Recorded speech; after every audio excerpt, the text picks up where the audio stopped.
Well, everyone, there is a pretty big difference between a 64GB phone and a 128GB phone that you may actually end up buying at some point in your life. Now, these storage variants are still very, very popular, and I would probably say that 64GB is probably more popular than 128, but sooner than later, 64 is going to be gone, and then 128 is going to be the one you should be focusing on. But here's the thing.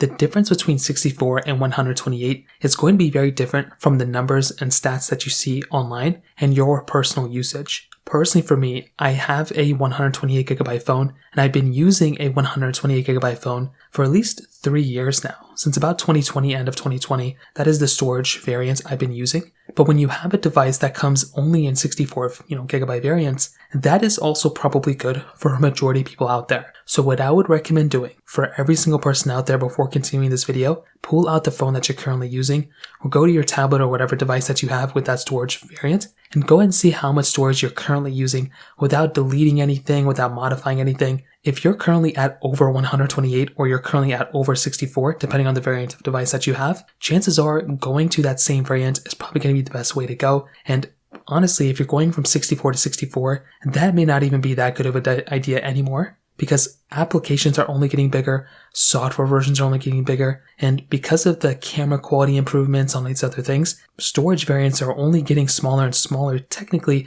because our files are getting bigger and bigger. So that is probably a massive thing to keep in mind there too. Now, the big thing and the big difference between these two variants of devices is the price tag. If you're going from a 64GB Samsung Galaxy or a 128GB iPhone, versus, 64 to 128 respectively, there is at least $100 price tag for a lot of those devices. Sometimes they're $50 depending on them, sometimes they're cheaper, but a majority of the time it's anywhere from $50 to $100. I would probably tell you going from 64 to 128 is probably a bigger upgrade than going from 128 to 256. For my personal opinion, I used to have to delete things pretty much all the time on my iPhone 11 Pro, even on my iPhone 10 that I used for a couple of years at 64 before I switched to 128GB iPhone 10. Actually, I think it was probably a 256GB one, and even then, I didn't really delete anything on the 256 one. It was really the 64 one, even back in 2017, 2018, and even up until 2019 before I switched to my iPhone 11 Pro, I was deleting things all the time. And then on my 64GB iPhone 11 Pro, I was still kind of deleting things sometimes. But then on my 12 Pro or my 13 Pro, when I ended up getting 128GB, I noticed that I wasn't really deleting things too often. And on my 13 Pro that I've used for at least 2 years now, I actually haven't had to delete too many things. I've been able to download whatever I want to. I take all my photos and videos on my iPhone, and very rarely, I can't remember the last time where I got a pop-up saying I had low storage or anything like that. And the reason for that is because even though files are getting bigger, photos and videos are getting bigger, and applications are getting bigger, you are actually still getting a ton of storage on a 128GB phone. On top of that, I've had a lot of Android phones where basically I was running out of storage all the time, especially on my 32GB one. 64GB helped out a lot, but because a lot of Android phones do have expandable storage, the need to go up to a 128GB phone, in my theory, goes down even more. So if you're going from a 64GB to 128GB